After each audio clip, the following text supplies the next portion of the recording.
Hi, this is Dr. Mahadevan, and we're going to do poisoning discussion case part 1. So let's begin with our case.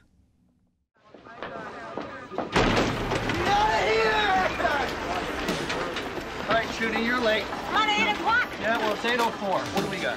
Omar Bandera, 15, strolling down by the loop drunk out of his mind. Vitals are stable, BP 120/80. Fell on his knees, he's gonna need some stitches. What do you guys got, a party going on here or Don't what? start with me, Doris. How much did you drink, Omar? Don't touch me! Get out of here! Mark, can I give Mrs. Layton another 50 of Demerol? How long's it been? 3 hours. All right, well, if you help with this kid.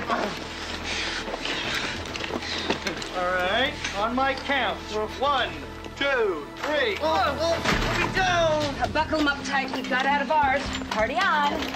Get out of here! This tack at 110. Okay, so we've got Omar, a 15-year-old, brought in by paramedics. He's agitated. He is awake. How would you describe his general appearance is our first question. And then how would you describe his ABCs? Again, ABC standing for airway, breathing, and circulation. So how would you describe Omar's general appearance and his airway, breathing, and circulation? And then what is the differential diagnosis of this patient who is both agitated and took something? We're not really sure. It's an unknown ingestion. He may have drank something. What is your differential diagnosis? All right, Carter, what do you want to do? BP still 120/80. CBC, Chem 7, blood alcohol, tox screen, ABG, and saline, wide open. Carter, she said tie him tight. I did! So the doctor asked for these lab tests, a CBC or a complete blood count, a chemistry, blood alcohol level, tox screen, and an arterial blood gas. How do they help to make the diagnosis in a patient who has an unknown ingestion? And then my next question is, would an ECG or any other lab tests be helpful in these circumstances? I don't get it.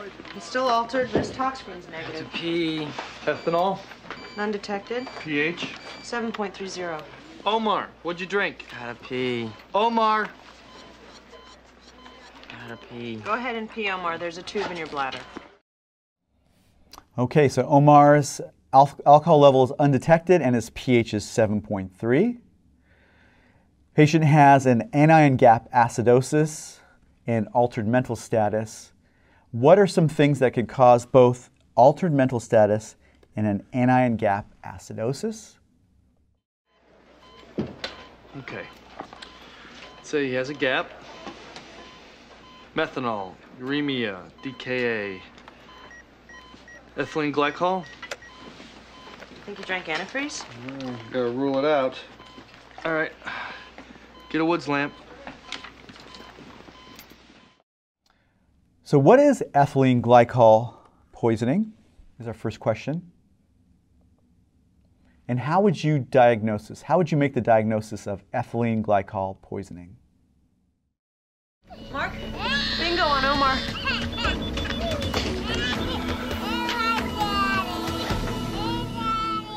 Ethylene glycol it is. What's that? Antifreeze. Get renal down here stat. Let's give him IV ethanol. We don't have any. What? I checked. Pharmacy's out. So the doctor suspects that he might have drank antifreeze and wants to treat him with IV ethanol.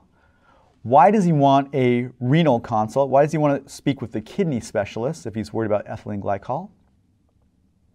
And what is the treatment of ethylene glycol poisoning? There's a bottle of bourbon out in that shopping cart in the hall. Bourbon? 120 cc oral loading dose, 30 cc's POQ 1 hour. Otherwise, he's got brain damage and renal failure. Bourbon shooters it is. So the doctor wants to give him oral ethanol.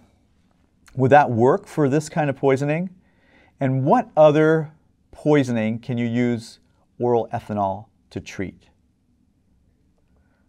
This has been Poisoning Discussion Case Part 1. I look forward to seeing your answers. Thank you.